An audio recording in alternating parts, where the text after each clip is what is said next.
दोस्तों, आज की कहानी में आपका स्वागत है। लेकिन कहानी शुरू करने से पहले कमेंट करके हमें ज़रूर बताएं कि आप हमारी वीडियोस कहाँ से देख रहे हैं। और हाँ, वीडियो को लाइक करें और चैनल को सब्सक्राइब करना ना भूलें। मेरा नाम राजेंद्र है। मेरे पिता एक मज़दूर थे और उन्होंने पूरी ज़िंदगी मेहनत करके हम सबको पाला था। हमारे घर में हम 4 भाई बहन थे। मेरी 3 बहनें थीं, जिनमें 2 मुझसे बड़ी थीं और एक मुझसे छोटी थी।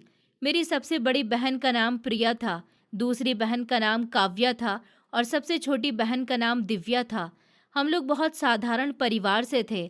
हमारे घर में कभी ज़्यादा पैसे नहीं रहे, लेकिन हमारे माँ पिताजी ने कभी हमें ये महसूस नहीं होने दिया कि हम गरीब हैं। वो हमेशा कहते थे कि इंसान की असली दौलत उसके संस्कार और उसकी मेहनत होती है। दोनों बड़ी बहनों की शादी की उम्र हो चुकी थी और मैं हर रोज़ अपने पिताजी के चेहरे पर चिंता साफ देखता था। वो सुबह अंधेरा रहते ही मजदूरी पर चले जाते और देर रात थके हुए घर लौटते। उनके हाथों में छाले पड़ चुके थे, चेहरा धूप में काला पड़ गया था, लेकिन फिर भी उन्होंने कभी शिकायत नहीं की। माँ भी घर का सारा काम करती थी और थोड़ा बहुत सिलाई का काम करके पिताजी का हाथ बटाती थी। मैं बचपन से ही उनका बहुत लाडला था। उन्होंने मुझे कभी घर की जिम्मेदारियों का एहसास नहीं होने दिया। हमेशा यही कहते थे कि तू बस मन लगाकर पढ़ाई कर, एक दिन बड़ा आदमी बनेगा और हमारा नाम रोशन करेगा। मैं भी पूरी मेहनत से पढ़ाई करता था, लेकिन जैसे जैसे मैं बड़ा होने लगा, मुझे अपने घर की असली हालत समझ आने लगी। रात को जब सब लोग खाना खाकर सो जाते, तब मैं कई बार पिताजी के पास बैठ जाता और कहता कि पिताजी, आप बिल्कुल भी चिंता मत किया कीजिए। मैं एक दिन बहुत पैसे कमाऊंगा और अपनी तीनों बहनों की शादी इतनी अच्छी करूंगा कि पूरे गांव में लोग याद रखेंगे। पिताजी मेरी बात सुनकर मुस्कुरा देते और कहते कि बेटा, ऊपर वाला करे तेरी हर बात सच हो, लेकिन अभी तू अपनी पढ़ाई पर ध्यान दे। मैं उनकी आंखों में छिपा दर्द साफ देख लेता था, मगर मेरे पास उस समय कुछ करने की ताकत नहीं थी। पढ़ाई पूरी होने के बाद मैंने अपने शहर में बहुत जगह नौकरी ढूंढी। सुबह घर से निकलता और शाम को थका हुआ वापस आता, लेकिन कहीं भी काम नहीं मिला। कोई कहता अनुभव चाहिए, कोई कहता अभी जगह खाली नहीं है, कोई बहुत कम पैसे देने की बात करता। मैं हर दिन निराश होकर लौटता और सोचता कि अगर मुझे जल्दी काम नहीं मिला तो बहनों की शादी कैसे होगी। एक दिन अचानक मुझे अपने पुराने दोस्त की याद आई, जो कई साल पहले लंदन चला गया था और वहीं नौकरी करता था। मैंने बहुत सोचने के बाद उसे फ़ोन लगाया। पहले तो उसने फ़ोन नहीं उठाया, लेकिन थोड़ी देर बाद उसका वापस फ़ोन आया। उसने मेरी पूरी बात सुनी और बोला कि भाई, अगर तू सच में मेहनत करना चाहता है तो यहाँ आ जा।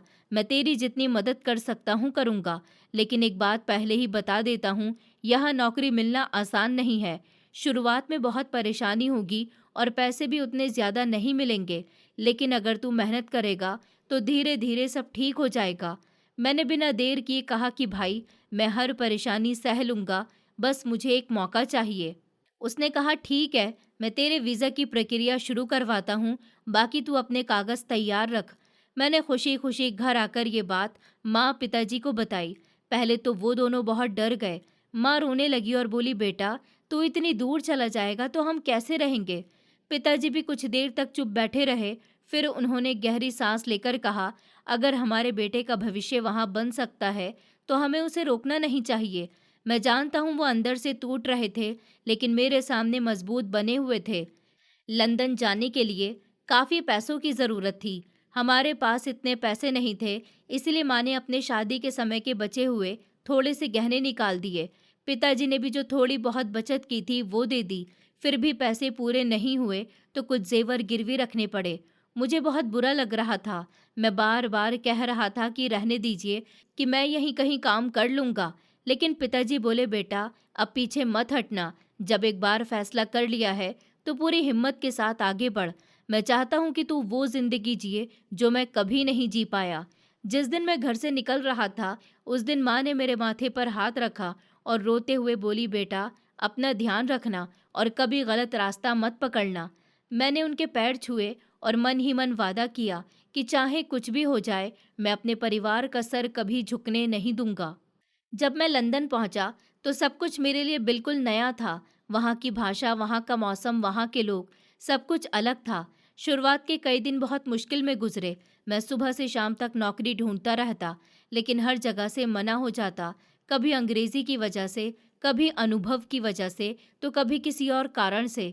कई बार ऐसा भी हुआ कि जेब में इतने ही पैसे बचे कि सोचता खाना खाऊं या बस का किराया बचाऊं। रात को कमरे में अकेला बैठकर माँ, पिताजी और बहनों को बहुत याद करता। उनकी तस्वीरें देखता और खुद को समझाता कि नहीं राजेंद्र, अभी हार नहीं माननी है। तो यहाँ किसी शौक से नहीं आया, अपने परिवार के लिए आया है।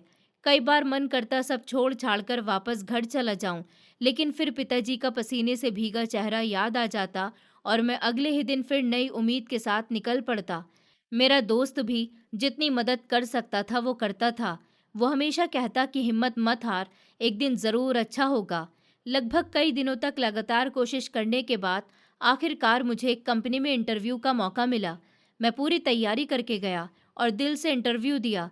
शायद मेरी मेहनत और सच्चाई उन्हें पसंद आ गई, क्योंकि उसी दिन मुझे नौकरी मिल गई। जब मुझे पता चला कि मुझे काम मिल गया है, तो मेरी आंखों में खुशी के आंसू आ गए। मैंने सबसे पहले ऊपर वाले का शुक्रिया किया और फिर तुरंत अपने घर फ़ोन लगाया। माँ ने जैसे ही मेरी आवाज़ सुनी, वो घबरा गईं, लेकिन जब मैंने कहा कि माँ, मुझे नौकरी मिल गई है, तो वो खुशी से रोने लगीं।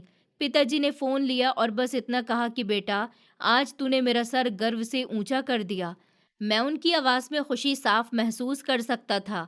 उसी दिन मैंने खुद से वादा किया कि अब चाहे जितनी भी मेहनत करनी पड़े, मैं कभी पीछे नहीं हटूंगा। मैं दिन रात ईमानदारी से काम करूंगा, पैसे बचाऊंगा और सबसे पहले अपनी बहनों की शादी अच्छे घरों में कराऊंगा, क्योंकि अब सिर्फ मेरा सपना नहीं, बल्कि मेरे पूरे परिवार की उम्मीदें मेरे कंधों पर थीं और मुझे हर हाल में उन उम्मीदों को पूरा करना था। मैंने वहां पर पूरी मेहनत और ईमानदारी से काम करना शुरू कर दिया था। शुरुआत में हर चीज़ नई थी, इसलिए थोड़ा समय लगा, लेकिन धीरे धीरे मैं अपने काम में अच्छा होता चला गया। मेरी सैलरी भी बहुत अच्छी थी, हर महीने करीब 2 लाख रुपए मिलते। मेरे लिए ये रकम किसी सपने से कम नहीं थी, क्योंकि मैंने भी कभी एक साथ इतने पैसे नहीं देखे थे। मुझे सबसे ज़्यादा खुशी इस बात की थी कि अब घर का खर्च अच्छे से चल सकता था और मेरी बहनों की शादी की चिंता भी धीरे धीरे ख़त्म होने लगी थी। मैं हर महीने सबसे पहले अपने घर पैसे भेजता था, उसके बाद जो थोड़ा बहुत बचता उसे अपने पास रख लेता था, ताकि ज़रूरत पड़ने पर काम आ सके। मुझे अपने ऊपर खर्च करना बिल्कुल अच्छा नहीं लगता था। मैं सोचता था कि जितना ज़्यादा पैसा बचाऊंगा, उतना जल्दी अपनी बहनों की जिम्मेदारी पूरी कर पाऊंगा। मेरी सबसे बड़ी खुशी यही होती थी कि महीने की सैलरी आते ही मैं तुरंत पैसे घर भेज देता और फिर माँ का फ़ोन आने का इंतज़ार करता। जब माँ कहती थी कि बेटा, पैसे मिल गए हैं, तो मेरा पूरा दिन अच्छा गुजरता था। मैं रोज़ रात को काम से लौटने के बाद घर फ़ोन करता था। कभी माँ से बात होती, कभी पिताजी से, तो कभी बहनों से।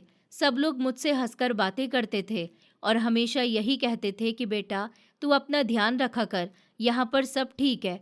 माँ हमेशा मुझे समझाती थी कि बेटा, ज़्यादा काम मत किया कर, अपनी सेहत का भी ख्याल रखा कर। पैसे तो फिर भी आ जाएंगे, लेकिन अगर तू बीमार पड़ गया तो हमें बहुत दुख होगा। मैं भी हर बार हंसकर कह देता कि माँ, आप बिल्कुल चिंता मत किया करो, मैं यहाँ बिल्कुल ठीक हूँ, यहाँ पर सब अच्छा चल रहा है। लेकिन सच तो ये था कि मैं बिल्कुल भी ठीक नहीं था। काम इतना मुश्किल था कि कई बार शाम तक मेरे हाथ पैर जवाब दे जाते थे। कभी घंटों खड़े रहना पड़ता, कभी भारी सामान उठाना पड़ता, कभी इतनी ठंड में भी बाहर काम करना पड़ता कि शरीर सुन्न हो जाता था। कई बार रात को कमरे में लौटकर मैं दर्द की वजह से ठीक से सो भी नहीं पाता था। हाथों में छाले पड़ गए थे, पैरों में सूजन आ जाती थी और कई बार तो तेज़ बुखार होने के बाद भी मैं अगले दिन काम पर चला जाता था, क्योंकि मुझे डर था कि अगर छुट्टी ली तो पैसे कट जाएंगे और मैं अपने घर पैसे कम भेज पाऊंगा। मैं अपने दर्द के बारे में कभी घर पर नहीं बताता था, क्योंकि मैं जानता था कि अगर माँ को पता चल गया तो वो सारी रात रोएंगी और पिताजी खुद को दोष देंगे कि उन्होंने मुझे इतनी दूर क्यों भेजा। इसलिए जब भी फ़ोन करता हमेशा हंसकर बात करता और कहता कि यहाँ पर सब बहुत अच्छा है, आप लोग बिल्कुल चिंता मत करना। लेकिन एक बात मुझे हमेशा परेशान करती थी। माँ की आवाज़ पहले जैसी नहीं रही थी। वो हर बार हंसने की कोशिश करती थी, लेकिन उनकी आवाज़ में एक अजीब सा दर्द छिपा होता था, जैसे वो मुझसे कुछ छिपा रही हों। कई बार मेरा मन करता कि उनसे पूछूं, माँ, सब ठीक तो है ना? आप मुझसे कुछ छिपा तो नहीं रही? लेकिन फिर मैं खुद को रोक लेता, क्योंकि अगर सच में कोई परेशानी होती तो शायद वो मुझे बताना नहीं चाहती थी, ताकि मैं परेशान ना हो जाऊं। मैं बस इतना कहता कि माँ अपना ध्यान रखा करो और समय पर खाना खाया करो। वो हमेशा यही कहती कि बेटा तू बस अपना काम कर, यहाँ सब ऊपर वाले की दया से ठीक है। धीरे धीरे समय गुजरता गया और मेरी जिंदगी बस काम और घर के फोन के बीच सिमट कर रह गई थी। मैं हर दिन यही सोचता था कि जितनी जल्दी हो सके उतने ज्यादा पैसे जोड़ लूं, ताकि अपनी बहनों की शादी अच्छे घरों में कर सकूं। कई बार छुट्टी वाले दिन भी ओवर टाइम कर लेता था, ताकि कुछ पैसे और मिल जाएं। मेरे दोस्त कहते थे कि थोड़ा आराम भी कर लिया कर, लेकिन मुझे आराम से ज्यादा अपने परिवार की चिंता रहती थी। एक दिन मैं काम पर था, तभी मेरे फोन की घंटी बजी। मैंने देखा तो मेरी बड़ी बहन प्रिया का फोन था। मैंने तुरंत एक कोने में जाकर फोन उठाया। उसकी आवाज में बहुत खुशी थी। उसने कहा, भाई मेरे पास तेरे लिए बहुत बड़ी खुशखबरी है। मैंने मुस्कुराकर कहा कि जल्दी बता, क्या बात है। उसने हंसते हुए कहा, भाई मेरा रिश्ता पक्का हो गया है। कुछ महीनों के बाद मेरी शादी होने वाली है। इतना सुनते ही मेरी आंखों में खुशी के आंसू आ गए। मुझे ऐसा लगा जैसे मेरी सारी मेहनत रंग लाने लगी हो। मैं कुछ पल तक कुछ बोल ही नहीं पाया। फिर मैंने कहा, सच में दीदी, ये तो बहुत बड़ी खुशी की बात है। ऊपर वाले का लाख लाख शुक्र है। उसने हंसते हुए कहा कि हाँ भाई, लड़के वाले बहुत अच्छे हैं। सब लोग बहुत प्यार से बात करते हैं और उन्होंने किसी तरह की कोई गलत मांग भी नहीं की। ये सुनकर मेरा दिल और भी खुश हो गया। मुझे ऐसा लग रहा था जैसे मेरे कंधों का बहुत बड़ा बोझ हल्का हो गया हो। मैंने उसी वक्त माँ से बात करने को कहा। माँ ने फ़ोन लिया और बोली कि हाँ बेटा, ऊपर वाले ने हमारी सुन ली। लोग बहुत अच्छे हैं। हमें उम्मीद है कि प्रिया वहाँ बहुत खुश रहेगी। तू बिल्कुल चिंता मत कर। अब सब कुछ धीरे धीरे अच्छा होता जाएगा। माँ की बात सुनकर मेरे चेहरे पर मुस्कान आ गई। मैंने कहा, माँ आप शादी की तैयारी शुरू कर दीजिए। पैसों की बिल्कुल भी चिंता मत करना। जो भी ज़रूरत होगी मैं भेज दूंगा। मेरी बहन की शादी में कोई कमी नहीं रहनी चाहिए। मैं चाहता हूँ कि उसकी हर छोटी बड़ी इच्छा पूरी हो। माँ बोली, बेटा तूने पहले ही हमारे लिए बहुत कुछ किया है। लेकिन मैंने कहा, नहीं माँ, अभी तो मैंने कुछ भी नहीं किया। जिस दिन अपनी तीनों बहनों को हंसते हुए उनके नए घर विदा कर दूंगा, उस दिन मुझे लगेगा कि मैंने बेटा होने का फर्ज निभाया। उस दिन काम पर लौटते समय मेरे कदम पहले से कहीं ज्यादा हल्के थे। मेरे चेहरे पर मुस्कान थी और दिल में एक नई उम्मीद थी। मुझे लग रहा था कि अब मेरी मेहनत सच में मेरे परिवार की खुशियों में बदलने लगी है। और यही सोचकर मैं पहले से भी ज्यादा मेहनत करने के लिए खुद को तैयार करने लगा, क्योंकि मुझे पता था कि अभी मेरी दो और बहनों की जिम्मेदारी बाकी थी और मैं हर हाल में अपने माँ पिताजी का हर सपना पूरा करके ही दम लेने वाला था। मैंने लंदन में काम करते करते पूरा एक साल निकाल दिया था। पता ही नहीं चला कि समय कैसे बीत गया। इस एक साल में मेरी जिंदगी बस काम, घर और परिवार की यादों के बीच गुजर रही थी। मैं हर महीने बिना एक दिन की देरी किए घर पर पैसे भेजता था और हर रात फोन करके सबका हालचाल पूछता था। माँ हमेशा यही कहती थी कि बेटा यहाँ सब ठीक है, तू बस अपना ध्यान रखा कर और मेहनत करता रहे। मैं भी उनकी बातों पर भरोसा कर लेता था, क्योंकि मुझे लगता था कि अब घर की हालत पहले से बहुत अच्छी हो गई होगी। मुझे अपनी बड़ी बहन की शादी में भी आने का बहुत मन था, लेकिन छुट्टी नहीं मिल पाई थी। उस समय माँ ने फ़ोन पर ही मुझे बताया था कि बेटा तेरी बहन की शादी बहुत अच्छे से हो गई। सब लोग बहुत खुश थे और अब वो अपने ससुराल में राज कर रही है। ये सुनकर मेरी आंखों में खुशी के आंसू आ गए। मुझे लगा कि मेरी मेहनत सफल हो रही है। मैं उस दिन काम पर भी पूरे जोश के साथ गया था, क्योंकि मुझे लग रहा था कि अब धीरे धीरे मेरे सारे सपने पूरे होने लगे हैं। समय ऐसे ही बीतता रहा और फिर एक दिन अचानक मेरे बॉस ने मुझे अपने केबिन में बुलाया। मैं थोड़ा सा घबरा गया कि पता नहीं क्या बात होगी, लेकिन उन्होंने मुस्कुराकर कहा कि राजेंद्र, तुमने पिछले एक साल में बहुत मेहनत की है। तुमने कभी किसी काम से मना नहीं किया, इसलिए कंपनी की तरफ से तुम्हें एक महीने की छुट्टी दी जाती है। तुम अपने घर जाकर अपने परिवार के साथ समय बिताकर आओ। इतना सुनते ही मेरा दिल खुशी से भर गया। मैं बार बार उन्हें धन्यवाद कहने लगा। बाहर निकलते ही मेरे मन में सबसे पहला ख्याल यही आया कि मैं घर पर किसी को भी अपने आने की खबर नहीं दूंगा। मैं सबको अचानक सामने जाकर सरप्राइज दूंगा। माँ मुझे देखकर कितनी खुश होंगी, पिताजी मुझे गले लगा लेंगे, मेरी बहनें खुशी से रो पड़ेंगी। यही सब सोच सोचकर मैं रास्ते भर मुस्कुराता रहा। मैंने तुरंत अपनी टिकट बुक करवाई और छुट्टी शुरू होते ही लंदन से भारत के लिए निकल पड़ा। पूरे सफ़र में मेरी आंखों के सामने सिर्फ अपना घर घूम रहा था। मुझे अपना बचपन याद आ रहा था, जब मैं उन्हीं गलियों में दोस्तों के साथ खेला करता था, जब माँ मुझे आवाज़ लगाकर घर बुलाती थी और पिताजी शाम को मजदूरी से लौटकर हम सबके लिए मिठाई ले आते थे। जहाज से उतरने के बाद जैसे ही मैंने अपने देश की मिट्टी पर कदम रखा, तो दिल को एक अलग ही सुकून मिला। ऐसा लगा जैसे मैं फिर से अपनी दुनिया में लौट आया हूँ। एयरपोर्ट से बाहर निकलकर मैं जल्दी जल्दी अपने शहर की तरफ रवाना हो गया। रास्ते भर खिड़की से बाहर देखता रहा। सब कुछ जाना पहचाना सा लग रहा था। वही सड़कें, वही बाजार, वही पेड़, वही दुकानें, जहाँ से मैं बचपन में टॉफ़ी खरीदा करता था। मेरा दिल खुशी से भरा हुआ था। मैं सोच रहा था कि बस अब कुछ ही देर में मैं अपने परिवार से मिलूंगा। जब मैं अपने मोहल्ले में पहुंचा, तो बचपन की सारी यादें ताज़ा हो गईं। वही पुराने घर, वही पड़ोसी, वही गली जहां मैं घंटों खेला करता था। लेकिन पता नहीं क्यों उस दिन मुझे मोहल्ले का माहौल कुछ अजीब सा लगा। लोग मुझे देखकर मुस्कुरा तो रहे थे, लेकिन उनकी मुस्कान में पहले वाली खुशी नहीं थी। कुछ लोग मुझे देखकर चुप हो गए, जैसे उन्हें कुछ कहना हो, लेकिन कह नहीं पा रहे हों। मैंने ज्यादा ध्यान नहीं दिया और जल्दी जल्दी अपने घर की तरफ बढ़ गया। जैसे ही मैं घर के दरवाजे के सामने पहुंचा, मेरा दिल बहुत तेजी से धड़कने लगा। मैंने सोचा अभी दरवाज़ा खुलेगा और माँ मुझे देखकर खुशी से रो पड़ेंगी। लेकिन जैसे ही मैंने दरवाज़ा खोला, मेरे पैरों तले ज़मीन खिसक गई। घर की हालत देखकर मैं पूरी तरह से सुन्न रह गया। दीवारों की पुताई उखड़ चुकी थी, कई जगह छत टपकने के निशान थे। घर का सामान भी पहले से बहुत पुराना और टूटा फूटा लग रहा था। मैंने अंदर नज़र घुमाई तो देखा, मेरी एक बहन बर्तन धो रही थी, दूसरी झाड़ू लगा रही थी और तीसरी भी वहीं घर का काम कर रही थी। लेकिन सबसे ज़्यादा बड़ा झटका मुझे तब लगा, जब मैंने अपनी बड़ी बहन प्रिया को भी वहीं देखा। तो मैं यही समझ रहा था कि उसकी शादी हो चुकी है और वो अपने ससुराल में खुश होगी। लेकिन वो मेरे सामने उसी पुराने घर में खड़ी थी। उसके चेहरे की मुस्कान भी गायब थी। उसका चेहरा बहुत कमज़ोर लग रहा था।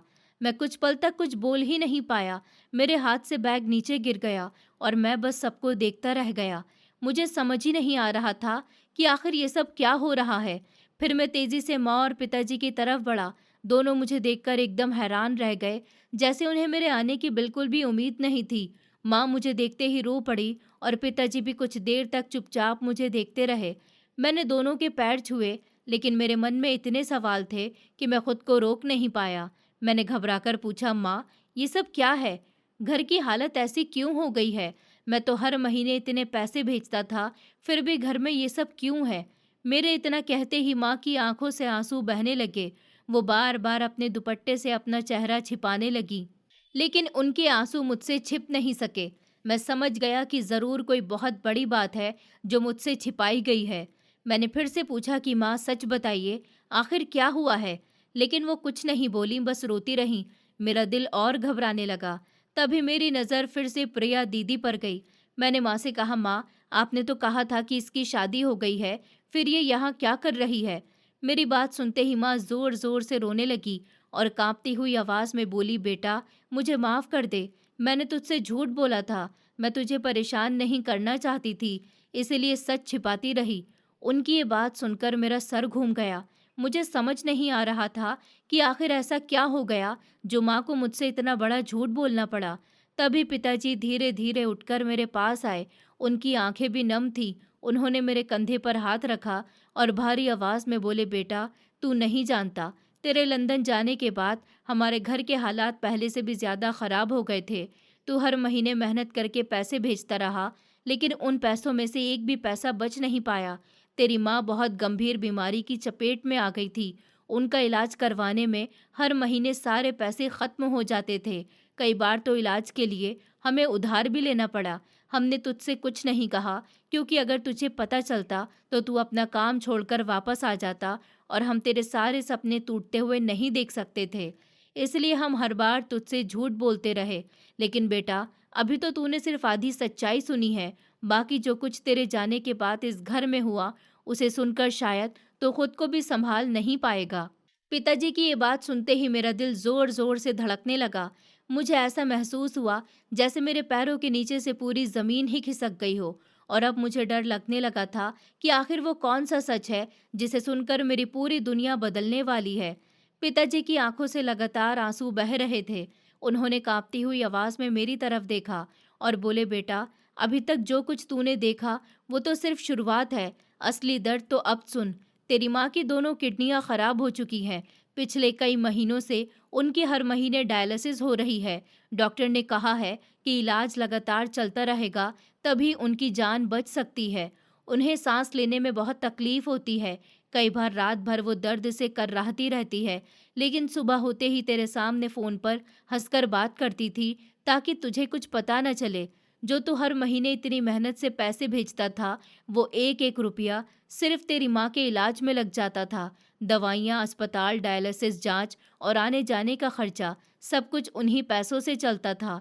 कई बार पैसे कम पड़ जाते थे तो मुझे लोगों से उधार भी लेना पड़ता था, लेकिन हमने कभी तुझे कुछ नहीं बताया, क्योंकि हमें पता था अगर तुझे सच पता चल गया तो तू उसी दिन सब कुछ छोड़कर वापस आ जाएगा और फिर तेरी नौकरी भी चली जाएगी। तेरी माँ का इलाज भी रुक जाएगा और तेरी बहनों का भविष्य भी अंधेरे में चला जाएगा। इसलिए हमने अपना दर्द अपने सीने में दबाकर रखा। उनकी बातें सुनते ही ऐसा लगा जैसे मेरे पैरों के नीचे से जमीन खिसक गई हो। मेरा सर घूमने लगा और आंखों के सामने अंधेरा छा गया। मैं वहीं जमीन पर बैठ गया। मेरी आंखों से आंसू अपने आप बहने लगे। मैं खुद को माफ नहीं कर पा रहा था। मैं सोच रहा था कि मैं इतनी दूर बैठा ये समझता रहा कि मेरे घर में सब कुछ ठीक चल रहा है, लेकिन मेरा परिवार इतने बड़े दुख से गुजर रहा था और मुझे इसकी खबर तक नहीं थी। मैं तुरंत उठकर अपनी माँ के पास गया। वो चारपाई पर बैठी थी। उनका चेहरा पहले से बहुत कमजोर हो चुका था। शरीर बिल्कुल सूख गया था। आंखों के नीचे काले घेरे पड़ गए थे। उन्हें देखकर मेरा दिल टूट गया। मैं उनके पैरों के पास बैठ गया, उनका हाथ अपने हाथों में लिया और रोते हुए बोला, माँ, ये सब क्या हो गया?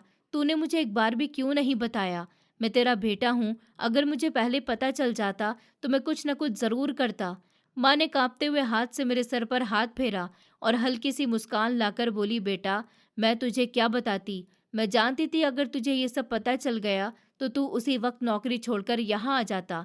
तू अपने सारे सपने छोड़ देता, फिर मेरा इलाज भी रुक जाता और तेरी बहनों की जिंदगी भी खराब हो जाती। इसीलिए मैंने सोचा कि जब तक सांस चल रही है तब तक सब कुछ सह लूंगी, लेकिन तुझे परेशान नहीं होने दूंगी। माँ की ये बात सुनकर मैं और भी ज्यादा रोने लगा। मुझे लग रहा था कि दुनिया की सबसे बड़ी दौलत मेरी माँ है और मैं उनके दर्द को समझ ही नहीं पाया। मैं उनके गले लग गया और काफी देर तक रोता रहा। फिर मैंने अपने आंसू पोंछे और अपनी तीनों बहनों के पास गया। तीनों के चेहरे पर भी चिंता साफ दिखाई दे रही थी, लेकिन मुझे देखते ही उन्होंने मुस्कुराने की कोशिश की। मैंने तीनों का हाथ अपने हाथ में लिया और कहा, तुम लोग बिल्कुल भी परेशान मत होना। तुम्हारा भाई अब वापस आ गया है। अब मैं किसी को रोने नहीं दूंगा। अब सब कुछ पहले जैसा अच्छा होगा। मैं माँ का इलाज भी करवाऊंगा, तुम तीनों की जिंदगी भी संवारूंगा और इस घर में फिर से खुशियां लौटाकर रहूंगा।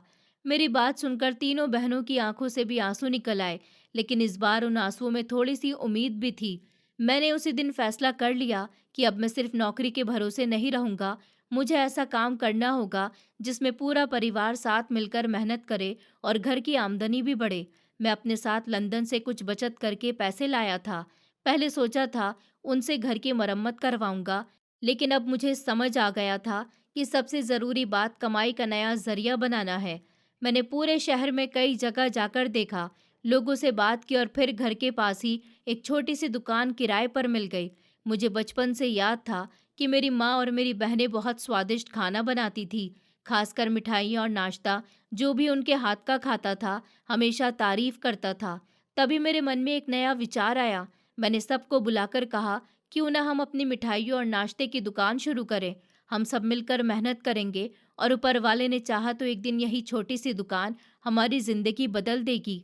पहले तो सबको थोड़ा सा डर लगा, लेकिन फिर मैंने उन्हें हिम्मत दी और कहा, अगर हम मेहनत करेंगे तो ऊपर वाला ज़रूर साथ देगा।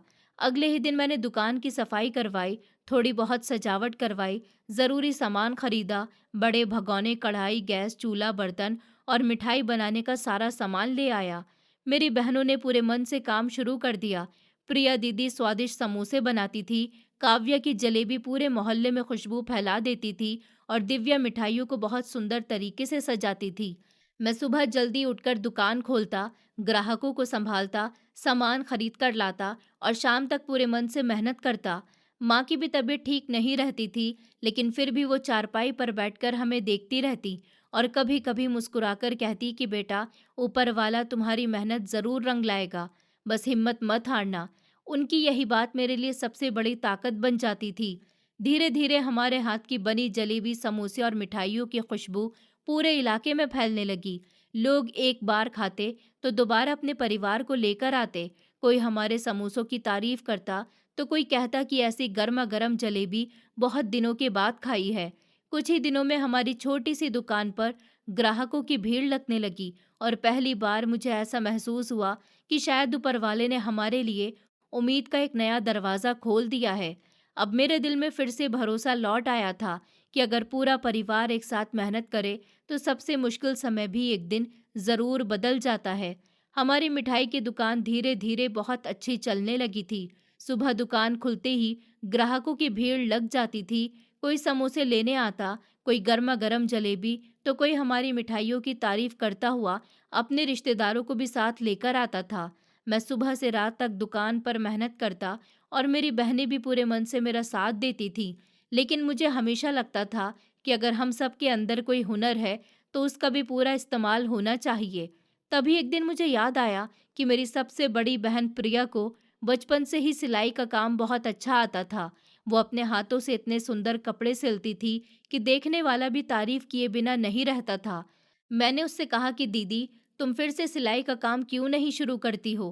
पहले तो वो थोड़ा घबरा गई और बोली, भाई, अब कौन मेरे पास कपड़े सिलवाने आएगा? इतने बड़े बड़े बुटीक खुल गए हैं, लोग हमारे जैसे छोटे घर में क्यों आएंगे? मैंने मुस्कुराकर कहा, दीदी, अगर काम अच्छा होगा तो लोग खुद चलकर आएंगे।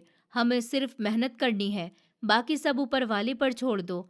मेरी बात सुनकर उसने हिम्मत की और घर के एक कोने से अपनी पुरानी सिलाई मशीन साफ करके रख दी। शुरुआत में पूरे दिन वो मशीन के सामने बैठी रहती, लेकिन कोई ग्राहक नहीं आता था। कई बार मैं देखता कि वो चुपचाप मशीन पर हाथ फेरती और फिर उठकर दूसरे काम में लग जाती, लेकिन उसने हिम्मत नहीं हारी। एक दिन हमारे पड़ोस में रहने वाली एक आंटी हमारे घर आईं। उन्होंने दीदी से कहा कि बेटी, मेरी एक सलवार सूट सिल दोगी? बाजार में बहुत महंगा बता रहे हैं। दीदी ने मुस्कुराकर हाँ कह दिया और पूरे मन से उनके कपड़े सिल दिए। जब आंटी 2 दिन के बाद कपड़े लेने आई और पहनकर देखे तो वो खुशी से खिल उठी। उन्होंने कहा, बेटी, इतने सुंदर कपड़े तो बड़े बड़े टेलर भी नहीं सिलते। तुमने तो बिल्कुल मेरी पसंद के हिसाब से सिलाई की है। उन्होंने जाते जाते पूरे मोहल्ले में दीदी की तारीफ कर दी। बस फिर क्या था, धीरे धीरे एक के बाद एक ग्राहक आने लगे। कोई ब्लाउज सिलवाने आता, कोई सूट तो कोई बच्चों के कपड़े। कुछ ही महीनों में हालात ऐसे हो गए कि दीदी को सुबह से शाम तक सिलाई करने का भी समय नहीं मिलता था। लोग पहले से ही नंबर लगाकर कपड़े देने लगे थे। कई महिलाएं तो सिर्फ दूसरों की तारीफ सुनकर हमारे घर आती थी और जब उनका काम अच्छा होता तो वो भी अपने जानने वालों को भेज देती थी। देखते ही देखते दीदी का नाम पूरे इलाके में फैल गया। अब हमारी मिठाई की दुकान भी अच्छी चल रही थी और दीदी का सिलाई का काम भी बहुत बढ़ गया था। घर में पहली बार ऐसा लग रहा था कि मेहनत सच में रंग ला रही है। धीरे धीरे हमारी आमदनी पहले से काफ़ी ज़्यादा बेहतर हो गई थी। हमने सबसे पहले घर की टूटी हुई दीवारों की मरम्मत करवाई, बरसों से उखड़ी हुई पुताई दोबारा करवाई, छत की मरम्मत हुई, टूटे हुए दरवाजे ठीक करवाए और खिड़कियों पर नए पर्दे लगा दिए। जब घर नया नया सा दिखने लगा तो माँ की आंखों में खुशी के आंसू आ गए। वो बार बार ऊपर वाले का शुक्रिया करती रहती। मैंने दीदी के लिए घर में एक अलग कमरा भी तैयार करवाया ताकि वो आराम से अपना सिलाई का काम कर सके। उस कमरे की साफ सफाई करवाई, नई मेज रखवाई, सिलाई मशीन के लिए अच्छी जगह बनाई और दीवारों पर सुंदर पोस्टर भी लगवा दिए ताकि जो भी ग्राहक आए उसे अच्छा माहौल मिले। कमरे के बाहर एक छोटा सा बोर्ड भी लगवा दिया जिस पर लिखा था, प्रिया सिलाई सेंटर। अब महिलाएं सीधे वहीं आकर अपने कपड़े देती थी और दीदी पूरे मन से उनका काम करती थी। हमारी छोटी बहनें भी अब पहले जैसी उदास नहीं रहती थी। वो दुकान और घर दोनों में हमारा हाथ बटाती थी। घर का माहौल भी बदलने लगा था। पहले जहाँ हर समय चिंता और खामोशी रहती थी, अब वहाँ हंसी की आवाज़ें सुनाई देने लगी थी। सबसे बड़ी खुशी मुझे तब हुई जब माँ की तबीयत में भी थोड़ा थोड़ा सुधार आने लगा। डॉक्टर ने कहा कि इलाज समय पर हो रहा है, इसलिए उनकी हालत पहले से बेहतर है। हालांकि उन्हें अभी भी बहुत सावधानी की ज़रूरत थी, लेकिन पहले जैसी तकलीफ नहीं रहती थी। ये सुनकर मुझे लगा जैसे ऊपर वाले ने हमारी मेहनत देख ली हो। माँ अब थोड़ी देर आंगन में बैठ जाती थी, कभी बहनों का काम देखती, कभी दुकान से लौटते हुए मुझे देखकर मुस्कुरा देती।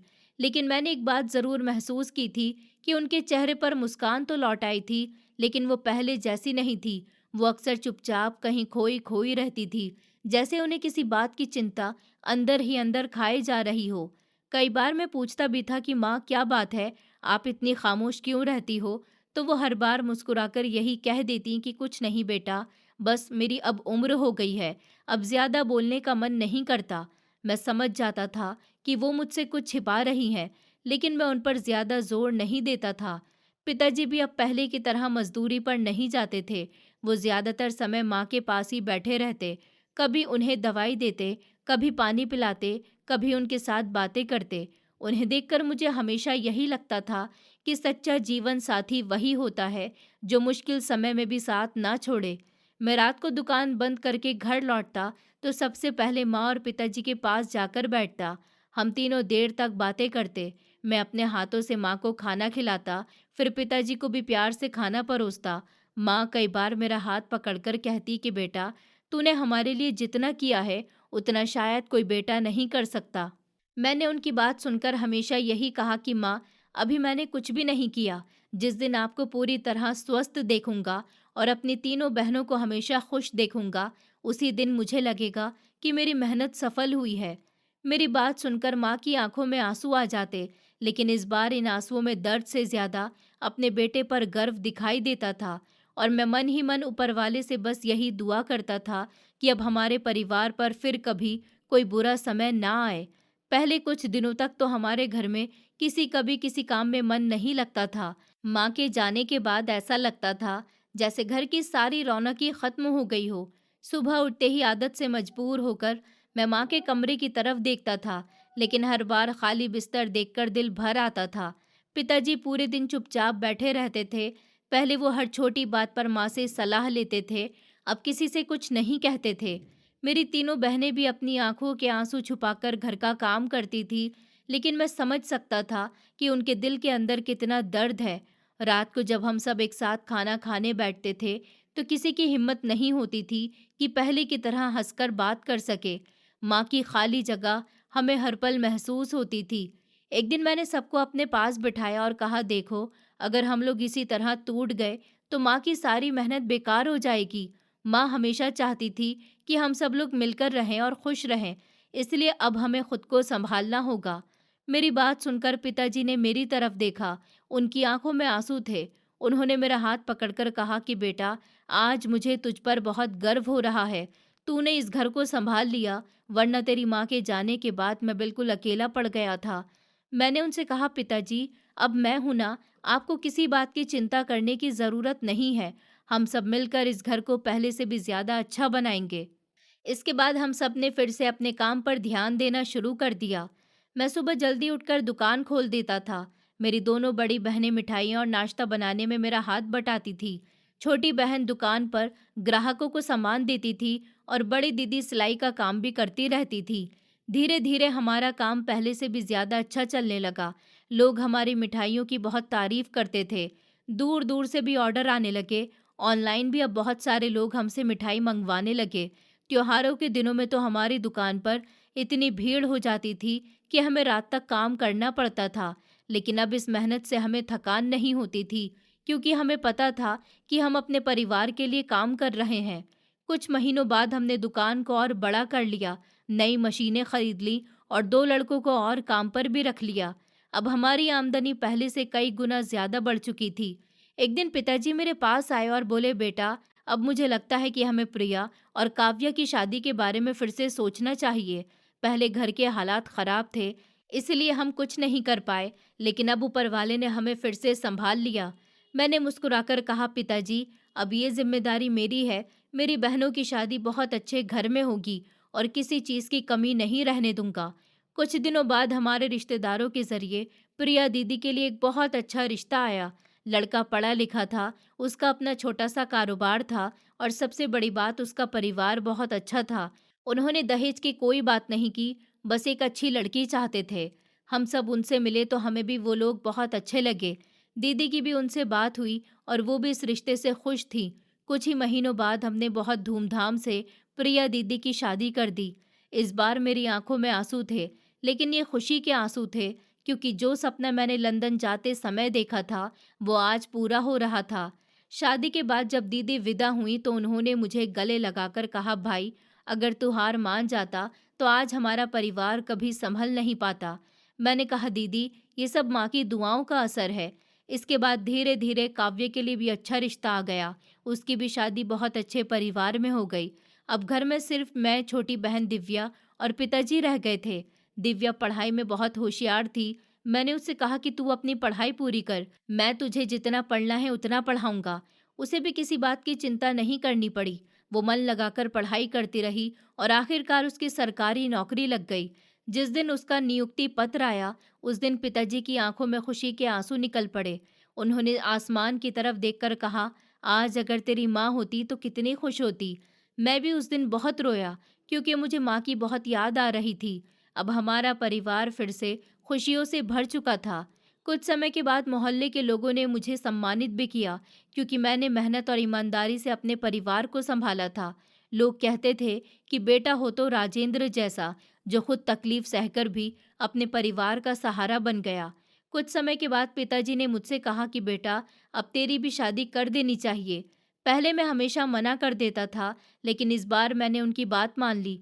मेरी शादी भी एक बहुत अच्छी और समझदार लड़की से हुई। उसने घर में आते ही पिताजी को अपने पिता की तरह सम्मान दिया और मेरी बहनों को अपनी बहनों की तरह प्यार दिया। हमारा घर फिर से हंसी खुशी से भर गया। अब जब मैं अपनी दुकान के बाहर बैठकर लोगों को मिठाइयाँ खरीदते हुए देखता हूँ, तो मुझे अपने पुराने दिन याद आते हैं, जब हमारे पास खाने तक के पैसे नहीं थे, जब माँ अपनी बीमारी छुपाकर हम सबकी हिम्मत बनती थी, जब पिताजी मजदूरी करके घर चलाते थे और जब मैं लंदन में अकेले बैठकर अपने घर को याद करके रोता था। लेकिन मैंने एक बात जिंदगी से सीख ली कि अगर इंसान मेहनत करना नहीं छोड़ता और अपने परिवार का साथ नहीं छोड़ता, तो एक न एक दिन ऊपर वाला उसकी मेहनत का फल जरूर देता है। मुश्किल समय हमेशा नहीं रहता, लेकिन हिम्मत रखने वाले लोग हमेशा आगे बढ़ जाते हैं। आज मेरी बहनें अपने अपने घरों में खुश हैं। छोटी बहन अपनी नौकरी कर रही है, पिताजी हमारे साथ सुकून से रहते हैं और मैं हर दिन अपनी माँ की तस्वीर के सामने हाथ जोड़कर यही कहता हूँ कि माँ, आपने जो संस्कार दिए थे, उन्हीं की वजह से आज हमारा परिवार फिर से मुस्कुरा रहा है और मैं जिंदगी भर आपकी सीख को कभी नहीं भूलूंगा। और फिर अब सब कुछ पहले की तरह ठीक होने लगा था, लेकिन माँ की याद आज भी हमारे दिलों से नहीं गई थी। घर में फिर से हंसी सुनाई देने लगी थी, लेकिन जब भी कोई खुशी का मौका आता, तो सबसे पहले माँ की कमी महसूस होती थी। मैं हर सुबह दुकान पर जाने से पहले उनकी तस्वीर के सामने हाथ जोड़ता और कहता कि माँ, देखो, आज आपका बेटा वही नहीं रहा जो कभी जिम्मेदारियों से भागता था। आज मैं आपकी हर सीख पर चल रहा हूँ। अब मैंने अपनी बाकी दोनों बहनों की शादी भी बहुत अच्छे से धूमधाम से कर दी। मैंने कोशिश की कि उनकी शादी में किसी चीज़ की कमी न रहे। जिस तरह हर भाई चाहता है कि उसकी बहन की विदाई हंसते हुए हो, मैंने भी वैसा ही किया। उनके ससुराल वाले बहुत अच्छे लोग थे। उन्होंने मेरी बहनों को बेटी की तरह अपनाया, उन्हें बहुत प्यार और सम्मान दिया। जब मैं पहली बार अपनी बहनों के ससुराल गया और मैंने देखा कि वहाँ सब लोग उन्हें कितने प्यार से रख रहे हैं, तो मेरी आंखों में खुशी के आंसू आ गए। मुझे लगा कि ऊपर वाले ने मेरी सारी मेहनत का फल मुझे दे दिया। अब मेरी तीनों बहनें अपने अपने घर की हो चुकी थी। माँ का सबसे बड़ा सपना पूरा हो चुका था। एक दिन पिताजी मेरे पास आए। उन्होंने मेरे कंधे पर हाथ रखा और प्यार से बोले, बेटा, तूने सच में मेरा और अपनी माँ का सपना पूरा कर दिया। तूने कभी हार नहीं मानी, तूने अपने परिवार को टूटने नहीं दिया, तूने अपनी बहनों का घर बसा दिया। आज मुझे अपने बेटे पर बहुत गर्व है। तेरे जैसा बेटा हर माँ बाप को मिले। उनकी बातें सुनकर मैं खुद को रोक नहीं पाया। मैंने उनके पैर पकड़ लिए और कहा कि पिताजी, अगर आपने और माँ ने मुझे अच्छे संस्कार नहीं दिए होते, तो मैं कभी कुछ नहीं कर पाता। ये सब आपकी मेहनत और माँ की दुआओं का ही असर है। मैं तो बस अपना फर्ज निभा रहा हूँ। पिताजी ने मुझे उठाकर गले लगा लिया। हम दोनों काफी देर तक कुछ नहीं बोले, लेकिन हमारी आंखों के आंसू सब कुछ कह रहे थे। उसके बाद जिंदगी और भी खूबसूरत होती चली गई। मेरी तीनों बहनें जब भी अपने मायके आती थी, तो पूरा घर फिर से पहले जैसा लगने लगता था। उनके छोटे छोटे बच्चे पूरे घर में दौड़ते रहते थे। कभी मेरे कंधे पर चढ़ जाते, कभी पिताजी की गोद में बैठ जाते। पूरा घर उनकी हंसी खुशी से गूंज उठता था। उन बच्चों को देखकर मुझे लगता था कि माँ अगर आज होती तो उन्हें देखकर कितने खुश होती। मेरी बहनें हर बार मेरे लिए अपने हाथों से कुछ न कुछ बनाकर लाती थी और मैं उनके लिए पहले से ही बहुत सारे गिफ्ट्स खरीद कर रखता था। कभी बच्चों के लिए खिलौने, कभी नए कपड़े, कभी मिठाइयाँ, तो कभी कोई ऐसी चीज़ जो उन्हें पसंद हो। वो हर बार मुझसे कहती थी कि भाई, इतनी चीज़ें मत दिया करो। लेकिन मैं हंसकर कहता था कि जब तुम छोटी थी तब मैं तुम्हारे लिए कुछ नहीं कर पाया। आज ऊपर वाले ने मुझे इतना दिया है तो मुझे अपनी बहनों पर खर्च करके सबसे ज़्यादा खुशी मिलती है। जब भी वो वापस अपने घर जाती थी, मैं उन्हें रास्ते के लिए मिठाइयाँ और बहुत सारा सामान देकर विदा करता था। पिताजी दरवाजे पर खड़े होकर उन्हें जाते हुए देखते रहते थे और उनके जाने के बाद घर फिर से शांत हो जाता था। लेकिन अब उस खामोशी में पहले जैसी उदासी नहीं होती थी, क्योंकि हमें पता था कि हमारी बेटियां अपने अपने घरों में खुश हैं। धीरे धीरे हमारा कारोबार भी पहले से कहीं ज्यादा अच्छा चलने लगा था। अब लोग दूर दूर से हमारी दुकान पर आने लगे थे। हमारी मिठाइयों की पहचान पूरे शहर में हो चुकी थी। त्योहारों पर तो इतनी भीड़ हो जाती थी कि हमें रात तक काम करना पड़ता था। मैंने दुकान को और बड़ा कर दिया, नई मशीनें लगवाईं, कुछ और लोगों को काम पर रखा ताकि उनके घर भी अच्छे चल सकें। मुझे हमेशा लगता था कि अगर ऊपर वाले ने मुझे आगे बढ़ाया है तो मुझे दूसरों का सहारा भी बनना चाहिए। गरीब लड़कों को मैंने अपनी दुकान पर काम दिया ताकि वो भी अपने परिवार की मदद कर सकें। एक दिन मोहल्ले के कुछ बड़े लोग मेरे पास आए और कहने लगे कि राजेंद्र, हमें तुम पर गर्व है। तुमने सिर्फ अपना ही घर नहीं संभाला बल्कि दूसरे लोगों को भी रोजगार दिया। तुम्हारी माँ जहाँ भी होगी आज बहुत खुश होगी। उनकी बातें सुनकर मैं फिर से भावुक हो गया। उस रात में माँ की तस्वीर के सामने काफी देर तक बैठा रहा और उनसे मन ही मन बातें करता रहा। मैंने कहा, माँ, आपने हमेशा मुझे मेहनत करना सिखाया था। आपने कहा था कि हालात चाहे जैसे भी हों, कभी हार मत मानना। आज आपकी हर बात सच साबित हुई। अगर उस समय में टूट जाता तो शायद आज मेरी बहनों का घर कभी नहीं बस पाता और ना ही पिताजी के चेहरे पर यह मुस्कान वापस आती। आज मेरे पास पैसा है, इज्जत है, अपना कारोबार है और खुशहाल परिवार है। लेकिन इसमें सबसे बड़ी बात यह है कि आज मुझे अपने आप पर शर्म नहीं बल्कि गर्व होता है, क्योंकि मैंने अपने माँ बाप के सपनों को अधूरा नहीं रहने दिया और यही मेरी जिंदगी की सबसे बड़ी जीत है। फिर एक दिन मेरी तीनों बहनें अपने अपने बच्चों के साथ हमारे घर पर आई हुई थी। पूरा घर हंसी और खुशियों से भरा हुआ था। बच्चे पूरे घर में खेल रहे थे और हम सब लोग एक साथ बैठकर बातें कर रहे थे। तभी मेरी बड़ी बहन मुस्कुराते हुए बोली कि भाई, तूने हमारी जिंदगी बना दी, अब एक बात हमारी भी मान ले। मैंने हंसते हुए पूछा कि अच्छा बताओ, अब क्या करना है? तो वो बोली, अब तुम्हें भी शादी कर लेनी चाहिए, बहुत हो गया अकेले अकेले रहना। अब हमारे घर में भी एक भाभी आ जानी चाहिए जो इस घर की जिम्मेदारी संभाले और पिताजी का भी ख्याल रखे। मेरी दूसरी बहन भी हंसते हुए बोली कि हाँ भाई, अब तेरी उम्र भी हो रही है, पहले तू हमारी जिम्मेदारियों में लगा रहा, इसलिए हमने कभी तुझसे कुछ नहीं कहा। लेकिन अब हमारी भी शादी हो गई है, हम सब अपने अपने घर में खुश हैं, अब तेरी बारी है। छोटी बहन दिव्या भी मुस्कुराकर बोली कि भाई, अब हमें भी अपनी भाभी चाहिए जो हम सबको प्यार करे और इस घर को फिर से पहले जैसा हंसी खुशियों से भर दे। उनकी बातें सुनकर मैं बस मुस्कुरा दिया और कुछ नहीं बोला। तभी पिताजी भी वहीं बैठे थे। उन्होंने कहा, बेटा, तेरी बहनें बिल्कुल ठीक कह रही हैं। तूने हमारे लिए बहुत कुछ किया, अब अपनी जिंदगी के बारे में भी सोच ले। मुझे भी अब तेरी शादी देखनी है। मैं पिताजी की तरफ देखने लगा। उनकी आंखों में वही प्यार था जो हमेशा रहता था। मैंने धीरे से कहा, जैसा आप ठीक समझें, मुझे कोई एतराज नहीं है। मेरी बात सुनते ही तीनों बहनें खुशी से उछल पड़ी और कहने लगीं कि बस अब ये काम हमारी जिम्मेदारी है, हम अपने भाई के लिए सबसे अच्छी लड़की ढूंढ कर लाएंगे। अगले ही दिन से मेरी बहनें मेरे लिए रिश्ता देखने लगीं। हमारे मोहल्ले से थोड़ा आगे एक परिवार रहता था। उनकी बेटी का नाम शिखा था। वो देखने में बहुत खूबसूरत थी, लेकिन सिर्फ खूबसूरती ही नहीं, उसके संस्कार भी बहुत अच्छे थे। पूरे मोहल्ले में लोग उसकी तारीफ करते थे। वो अपने माँ बाप का बहुत सम्मान करती थी, घर का सारा काम भी अच्छे से संभालती थी और पढ़ी लिखी भी थी। जब मेरी बहनों को उसके बारे में पता चला तो उन्होंने पिताजी से कहा कि हमें एक बार उसके घर बात करनी चाहिए। पिताजी भी तैयार हो गए। फिर एक दिन मेरी तीनों बहनें और पिताजी शिखा के घर रिश्ता लेकर गए। उन्होंने वहां बैठकर उसके परिवार से बातें की। दोनों परिवारों ने एक दूसरे को अच्छे से समझा। शिखा के माता पिता भी बहुत अच्छे और सीधे साधे लोग थे। उन्हें हमारा परिवार पसंद आ गया। उन्होंने बिना किसी लालच के रिश्ते के लिए हाँ कर दी। जब मेरी बहनों ने घर आकर मुझे ये बात बताई तो मैं थोड़ा शर्माने लगा। फिर कुछ दिनों के बाद हमारी पहली मुलाकात करवाई गई। जब मैंने पहली बार शिखा को देखा तो उसकी सादगी ने मेरा दिल जीत लिया। उसने बहुत सम्मान से सबसे बात की। उसकी आंखों में अपनापन था और उसके चेहरे पर हमेशा एक प्यारी सी मुस्कान रहती थी। मुझे उसी समय महसूस हो गया कि यही लड़की मेरे घर को खुशियों से भर देगी। दूसरी तरफ उसे भी मैं पसंद आ गया था। फिर दोनों परिवारों की रजामंदी से हमारी शादी तय हो गई। मेरी बहनों ने मेरी शादी की तैयारियां ऐसे शुरू की जैसे उनकी अपनी शादी हो। हर दिन कोई ना कोई नई खरीदारी होती, कभी कपड़े आते, कभी गहने, कभी सजावट का सामान। पूरा घर फिर से खुशियों से भर गया। पिताजी भी इतने खुश थे कि उन्हें देखकर लगता था जैसे उन्हें फिर से जीने की नई वजह मिल गई। आखिर वो दिन भी आ गया जिसका हम सबको इंतजार था। मेरी शादी बहुत धूमधाम से हुई। दूर दूर से रिश्तेदार आए। पूरे मोहल्ले ने हमारी खुशी में हिस्सा लिया। मेरी बहनें हर रस्म में सबसे आगे थी और बार बार कह रही थी कि आज हमारे भाई का घर बस रहा है। विदाई के बाद जब शिखा पहली बार हमारे घर आई तो उसने सबसे पहले घर के मंदिर में जाकर ऊपर वाले का आशीर्वाद लिया।